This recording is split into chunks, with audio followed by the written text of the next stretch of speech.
Hello and welcome back. Now that you have understood that God exists, alright, there's a higher power that called God that created all things, including even myself.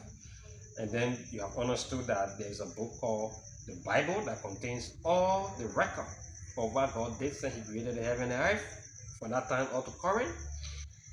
And you have understood that the Bible is broken down into chapters and into books, chapters and verses.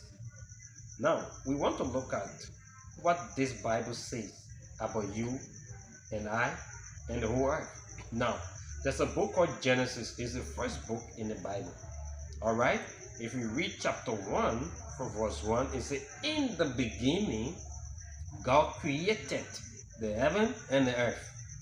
All right? Now, that is Genesis chapter 1, verse 1. It says, "In the beginning, God created heaven and earth." That means this God we're talking about, the Bible didn't tell us his beginning. In other words, he doesn't have a beginning. Because in the beginning, he was already there creating the heaven and the earth. Alright? So the heaven and the earth, he pre-existed the heaven and the earth. So the heaven and the earth were created by God. And all things that contain within the heavens and that of the earth. Alright? So I want you to understand that. He said, in the beginning, God created the heavens and the earth.